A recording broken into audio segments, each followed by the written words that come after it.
जिस शब्द से हम लोग परिचित हैं वो शब्द है हमारा सिंपैथी।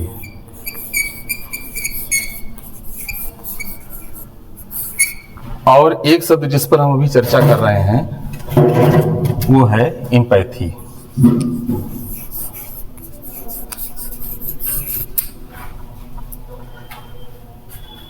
ये जो शब्द जो आए हैं सिंपैथी और एम्पैथी, ग्रीक का एक वर्ड है पैथोस। पैथोस सबसे बना हुआ है, ये ग्रीक भाषा का है पैथोस। और पैथोस की जो मीनिंग होती है उसका अर्थ होता है फीलिंग होती है, महसूस करना, फीलिंग। सिंपैथी बहुत पहले से चला आ रहा है और एम्पैथी अभी बहुत लगभग पिछले अनुमानतः 150 वर्षों से इसका प्रयोग किया जा रहा है साइकोलॉजी में। सिंपैथी जैसा कि हम सभी समझते हैं, इसको हिंदी में क्या बोलते हैं, सहानुभूति। क्या कहते हैं, सहानुभूति। और एम्पैथी को बोलते हैं समानुभूति।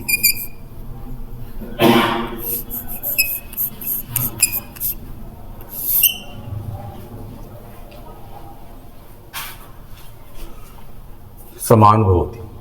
अब यहां पर इसको और थोड़ा सा समझने के लिए, क्लियर करने के लिए, एक कक्षा में 3 बच्चे हैं।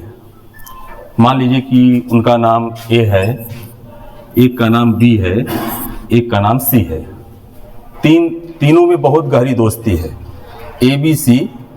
एक छात्र ए है, दूसरा छात्र बी है, तीसरा छात्र सी है। और ये जो तीनों छात्र हैं इनमें बहुत गहरी दोस्ती है, एक ही कक्षा में पढ़ते हैं, साथ साथ रहते हैं। जो बी नाम का छात्र है, तो एक दिन अकस्मात उनकी माता जी की मृत्यु हो जाती है, माता की मृत्यु हो जाती है। सी नामक जो छात्र है, तो उनके माता की मृत्यु 5 वर्ष पूर्व हो गई थी, 5 वर्ष पूर्व। लेकिन जो ये छात्र है उनकी माताजी हैं, ये कंडीशन है। अब जब बी के माताजी की मृत्यु होती है तो ए और सी दोनों जाते हैं बी के घर,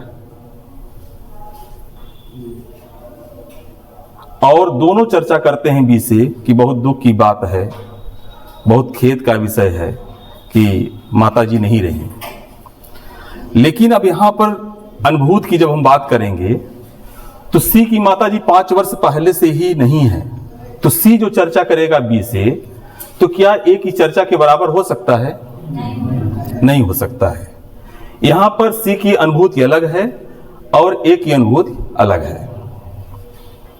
ए केवल सहानुभूति कर सकता है, लेकिन जो समानुभूति होगा वो सी के द्वारा, बी के प्रति सी के द्वारा।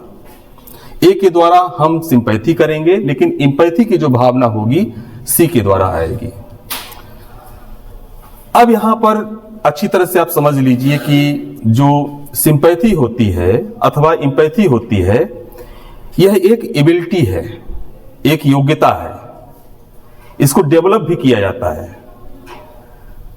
कुछ लोगों के पास पहले से होती है, और यदि मैनेजमेंट की भाषा में हम देखें, अपने जीवन में यदि हम कौशल को सीखना चाहें तो इसे डेवलप ही करते हैं, विकसित करते हैं। यदि किन्हीं के पास नहीं है तो किन्हीं माध्यमों से सिखाया जाता है, बच्चों को भी सिखाया जाता है, कहानियों के माध्यम से, कविता के माध्यम से। उनमें इस भाव को पैदा किया जाता है कि उनके अंदर एम्पैथी आ जाए। प्रेमचंद की कहानी हम सभी बचपन में जो पढ़ाए हैं बच्चों को अथवा पढ़ाते हैं, पढ़े भी हैं। वो हामिद जब जाता है बाजार में, उनकी दादी जब 2 पैसा देती हैं तो चिमटा खरीदता है, खिलौने नहीं खरीदता है, चिमटा खरीदता है। क्यों खरीदता है? अपनी दादी जब रोटी बनाती थी तो उनके हाथ जल जाया करते थे और वो हामिद देखा करता था। तो दादी की जो अनुभूति थी उस समय, वो हामिद अपने अंदर एम्पैथी लाया तब जाकर के उस पैसे से कुछ भी खाया पिया नहीं, न मिठाई खरीदा, न खिलौने खरीदा, कुछ नहीं। क्या खरीदता है वह? एक चिमटा खरीदता है। इस कहानी में भी एम्पैथी की भावना बच्चों में पैदा की जा रही है, लाई जा रही है। इसी तरह से आप ये देखिए कि जब गौतम बुद्ध के बारे में एक भविष्यवाणी प्रारंभ में ही की गई कि ये तो या तो बैरागी हो जाएंगे बहुत बड़े, अथवा कोई बहुत बड़े महापुरुष होंगे, लेकिन राजकाज संभालना मुश्किल है इनसे। तो उनके पिताजी को बहुत डर लगा, तो ऐसे वातावरण में रखते हैं कि कहीं भी इनके जीवन में दुख, दर्द, कठिनाई का एहसास न हो। हम सभी जानते हैं इस कहानी को। तो गौतम बुद्ध एक दिन चले जा रहे थे सारथी के साथ रथ में सवार होकर के, तो जो विभिन्न स्थितियों में मनुष्य की जो अवस्थाएं होती हैं देखते हैं कि एक बूढ़ा व्यक्ति चला रहा है, एक रोगी व्यक्ति चला रहा है, फिर शव यात्रा जा रही थी। और जब अंतिम पूछते हैं क्या है, तो सारथी के द्वारा बताया जाता है कि हम सभी की स्थिति ऐसी आएगी, ऐसी होगी। तो जब एम्पैथी उनके अंदर आई, एम्पैथी में सामने और अपने के बीच की दूरी समाप्त हो जाती है और सिंपैथी में दूरी बनी रहती है। दोनों में यदि हम थोड़ा सा डिफरेंस करके देखें तो एम्पैथी एकाकार हो जाता है। जैसे मान लीजिए कि दो गोले यहां पर हैं, ये और ये, और इन दो गोलों को थोड़ा सा हम यहां पर मिला दें तो ये हमारा हुआ सिंपैथी। लेकिन एम्पैथी में इसी गोले के ऊपर ये गोला ओवरलैप कर जाता है। तो एक ऐसी एबिलिटी जिसमें पूरी तरह से फीलिंग की भावना आ जाए, पूर्ण रूपेण अंतर समाप्त हो जाए, वहां पर एम्पैथी हो जाता है। एकाकार की भावना, डीपर अधिक होता है एम्पैथी, और कम गहराई हमारी सिंपैथी में होती है। कहा भी जाता है इस तरह से एम्पैथी को समझने के लिए, एक वाक्य है, putting your feet in the shoes of others. Putting your feet in the shoes of others. तो दूसरे के जूते में अपना पैर डाल करके देखिए, तब जाकर के आपको जो अनुभूति होगी वह है एम्पैथी। पिताजी और उनके पुत्र चले जा रहे थे। अब पिताजी थोड़े सयाने थे, तो पुत्र कहता था कि और तेज चलिए पिताजी, और तेज चलिए, बहुत धीमा धीमा चल रहे हैं। तो पिताजी फिर भी नहीं तेज चलते थे। तो कुछ दूर जाने के बाद पिताजी कहते हैं लो मेरा जूता पहन लो, तब मैं थोड़ी कोशिश करता हूं तेज चलने की। तो जब पुत्र पिताजी के जूते में अपने पैर को डालता है और जब चलने लगता है, तब एहसास होता है कि उस जूते में छोटी छोटी कील थी। मतलब जूते का जो तला था बहुत घिस गया था। पिताजी अपने बच्चे को पढ़ाने के लिए पूरा पैसा खर्च कर रहे थे, न कि प्राथमिकता दे रहे थे अपने जूते को खरीदने में। और जब उनके जूते को पुत्र पहन करके चलता है, तब पिताजी की जो मुख्य अंदर की जो उनकी भावना थी उसका एहसास होता है। तब एम्पैथी जागती है, कह रहे ये तो कैसे तेज चलें, यहाँ तो छोटे छोटे कंकड़ जो है तो उनके पैर में गड़ते हैं, भले जूता दिखावे का है, ऐसा दिखाई दे रहा है, कील लगी हुई है, कांटे हैं, चुभ रहे हैं।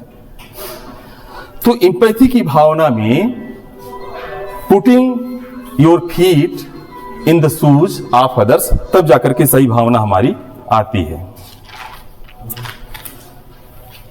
अब थोड़ा सा इसको हम इस तरह से और अच्छी तरह से महसूस करने की बात करें कि अपने स्कूल शिक्षण में क्यों इसका उपयोग किया जाता है। इसके पहले यदि हम प्रकाश डाल लें इसके प्रकार के बारे में, 3 प्रकार से हमारा एम्पैथी है। इसके 3 प्रकार हैं। नंबर 1 है कॉग्निटिव, नंबर 2 हमारा है इमोशनल, और नंबर 3 है पैसिनेट।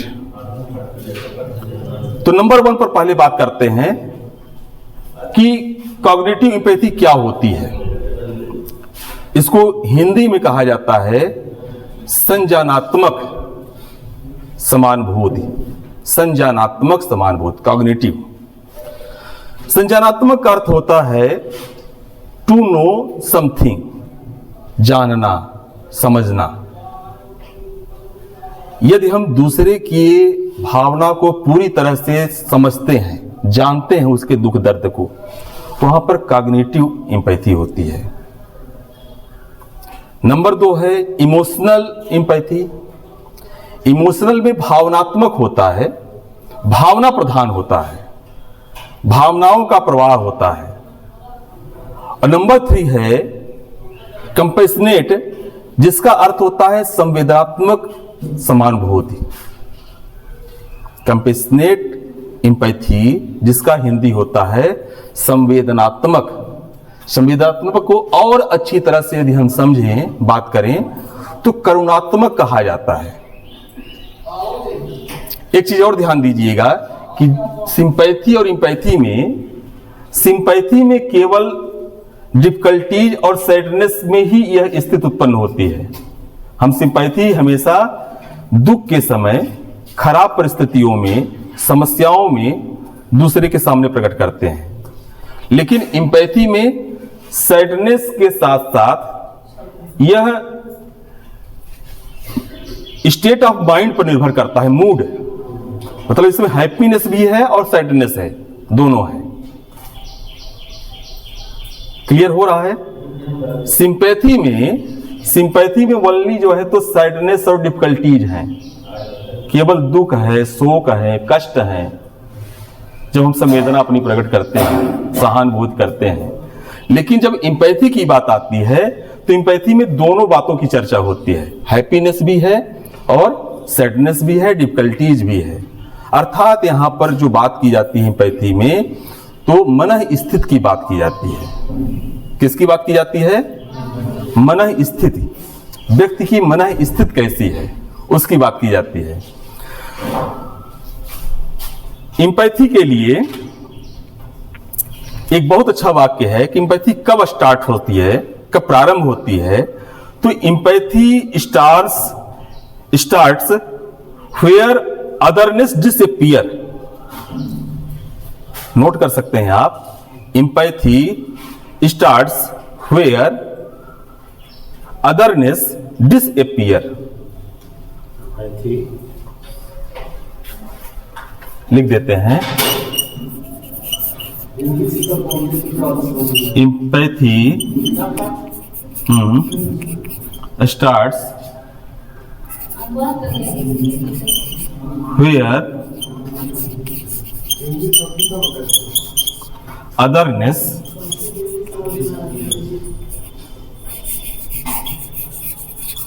डिसअपीयर। सिंपल सा है, बहुत कठिन वाक्य नहीं है। एम्पैथी प्रारंभ होती है व्हेयर मीन जहां क्या होता है, अदरनेस मतलब दूसरे जो लोग होते हैं, डिसअपीयर गायब हो जाते हैं। मतलब दूसरे जहां पर गायब हो जाते हैं, जहां हम उस स्थिति में स्वयं को देखते हैं। जब हम कोई नाटक देखते हैं, कोई धारावाहिक देखते हैं, तो कभी कभी मेरी आंखों से आंसू चलने लगते हैं। ऐसा होता है जब ऐसे सीन आते हैं। तो ये जो आंखों से आंसू का प्रवाह होता है, कब होता है? जब हम उस नायक अथवा नायिका के स्थान में स्वयं को प्रतिस्थापित करते हैं, खुद को जब रख देते हैं। वहां पर हम ये भूल जाते हैं कि हम यहां पर नाटक देख रहे हैं, हम यहां पर ये कहानी को सुन रहे हैं। जब अपने को प्रतिस्थापित कर देते हैं, तब वहां पर होता है। और एक साइकोलॉजी में एक शब्द है जिसको बोलते हैं पैथेटिक फैलेसी। पैथेटिक फैलेसी, ये शास्त्र में इसका प्रयोग किया जाता है, काव्य शास्त्र में। जब एम्पैथी का भी बहुत गहराई ज्यादा हो जाती है, तब यहां पर यह प्रभाव पड़ता है पैथेटिक फैलेसी। इसको हिंदी में बोलते हैं संवेदना का आरोप। नायक नायिका से मिलने गया, किसी कारण से उसका दिल टूट गया, वह बहुत दुखी है। आज घर वापस आते समय इतना दुखी है कि उसकी आंखों से आंसू निकल रहे हैं। क्यों? क्योंकि यहां पर नायिका से बिछोह हो चुका है। लेकिन अकस्मात उसी समय आकाश में बादल छा जाते हैं और बूंदाबांदी प्रारंभ हो जाती है। तो नायक कहता है कि मेरे दुख से पूरे बादल भी इतना दुखी हो गए कि ये भी रोने लगे हैं। मतलब अपनी जो इंपैथी पूरी तरह से है प्रकृति में, नेचर में आरोपित हो चुकी है। इसको पैथेटिक फैल्सी बोला जाता है, संवेदना का आरोप। ये इंपैथी का भी बहुत गहराई से रूप है, सबसे ज्यादा है। तो यहां पर हम ये क्लियर कर लें कि जो सिंपैथी और इंपैथी है, sympathy is ability where to feels other sadness, empathy is the ability where we feel and understand the sadness, happiness, or we can say the state of mind or other moods।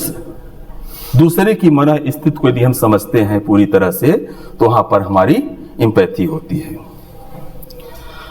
अपने विद्यालयों में भी कई ऐसे किस्से कहानी जो पढ़ाए जाते हैं, तो इन्हीं भावनाओं को जगाने के लिए और स्कूल मैनेजमेंट में इसका बहुत ज्यादा योगदान है। ये होना चाहिए, चाहे हम कक्षा शिक्षण करें छात्रों के मध्य में, अथवा अपने स्टाफ को लेकर के कुछ ऐसी बातें होती हैं, वहां पर भी यदि एम्पैथी के साथ यदि हम काम करते हैं तो हमारा बहुत अच्छी तरह से स्कूल चलेगा। जैसे मान लीजिए जी, फील्ड में बच्चे खेल रहे हैं, कबड्डी खेल रहे हैं जी, और किसी बच्चे को अचानक चोट लग गया, ब्रेन में लग गया और वहीं पर मूर्छित हो गया, तो यहाँ पर एम्पैथी हो सकती है। हाँ बिल्कुल, बहुत सही, बैठिए। घटना घटती है, बिल्कुल बिल्कुल बैठिए। अच्छा प्रश्न है। जैसे मान लीजिए कि कोई बालक, अच्छा प्रश्न है आपका। वहां पर एम्पैथी कहाँ काम आती है, इसको दो घटनाओं से हम जोड़ते हैं। एक तो एक स्कूल की घटना हो गई, दूसरी घटना हम रोड पर चले जाते हैं, एक एक्सीडेंट होता है और एक्सीडेंट होता है, कुछ लोग उधर जाते हैं लेकिन हम एक निगाह डाल करके और ये सोचते हैं कि अरे पता नहीं किसके घर के हैं और बहुत बुरी तरह से वो आज इसके घर में क्या बीतेगी, और अपनी गाड़ी लेकर के आगे चले जाते हैं। यहां पर हुआ सिंपैथी। इंपैथी जब हम अपरत्व ज्यादा लगा देते हैं, स्कूल का बच्चा है तो उसको हमको लगता है कि ये तो हमारा बच्चा है, इसको चोट लग गई है, और उसका हम फर्स्ट एड के साथ उसका हम उपचार करने लगते हैं। यहां तक कि ज्यादा चोट है तो उसको घर भी पहुंचाने जाते हैं, और ज्यादा हमारा लगाव उससे है तो हम शाम को भी हालचाल लेने जाते हैं, सुबह होते ही उसके घर पहुंच जाते हैं। तो यहां पर सिंपैथी इंपैथी दोनों क्लियर हो रहा है।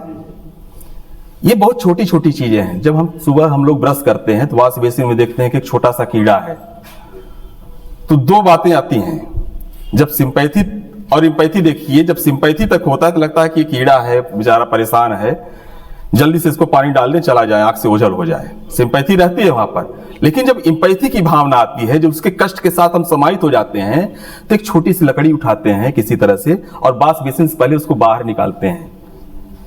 जब उसके दर्द को, अपना दर्द महसूस करते हैं, इसके बाद फिर पानी डालते हैं उसमें कि इसको बाहर कर दें, जीव हत्या यहां पर न हो।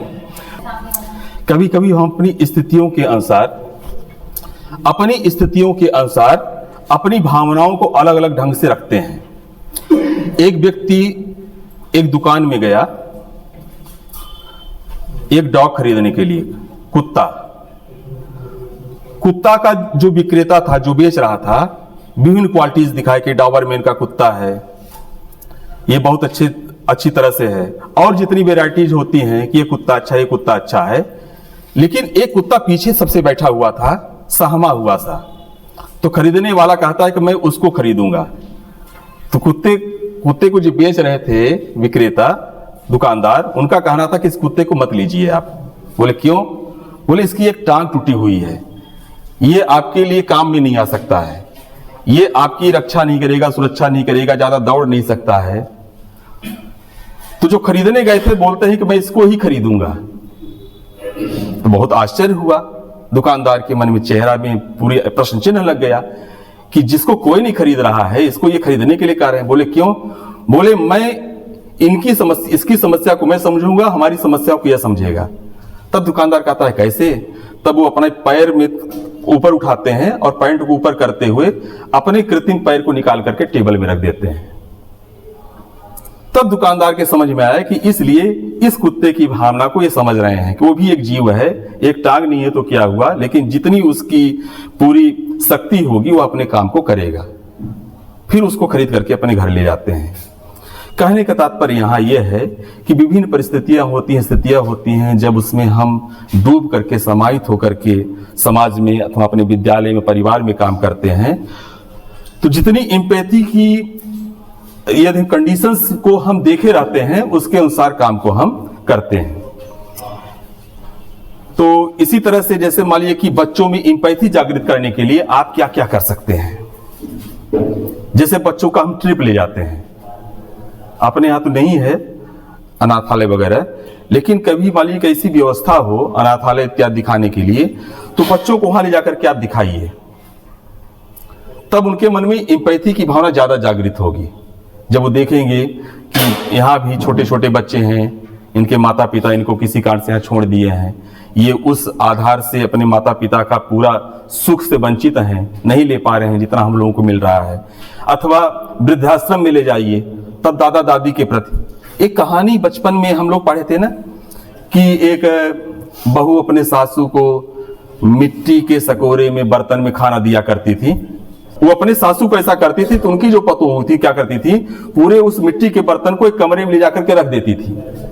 तो एक दिन क्या हुआ कि वह झाड़ू लगाते लगाते कमरे साफ करते करते गई और देखी कि वहां पर इतने बर्तन पड़े हुए थे बिल्कुल जो जूठे हो चुके थे, पुराने। तो वो अपनी बहू पर वो नाराज होती है और कहते हैं कि ये मिट्टी के बर्तन यहाँ क्यों रखी हो, इसको बाहर नहीं फेंकी तुम। तब उनकी पतोहू बोलती है अपनी सास से, वो अपनी सास को मिट्टी के बर्तन में खाना दिया करती थी, घर के बर्तन में नहीं। तब वो बताती हैं कि सासू माँ इसलिए मैं सहेज करके रख रही हूं कि आने वाले समय में पता नहीं ये बर्तन मिलेंगे कि नहीं बनेंगे, और ये परंपरा ये है कि सब अपने सास को वृद्धावस्था में इसी बर्तन में खाना दे, तो मैं सहेज करके अभी से रख रही हूं। तो उस स्थिति में जाकर के फिर हृदय परिवर्तन होता है। इन सब कंडीशंस में ये सब जो बातें आती है ना, भाई एम्पैथी क्यों जरूरी है, कहीं न कहीं रूपांतरण के लिए, जैसे ट्रेनिंग में हम बात कर रहे हैं ट्रांसफॉर्मेशन के लिए है। तो ट्रांसफॉर्मेशन तभी होगा जब विभिन्न स्थितियों को हम पैदा करेंगे, चाहे कहानी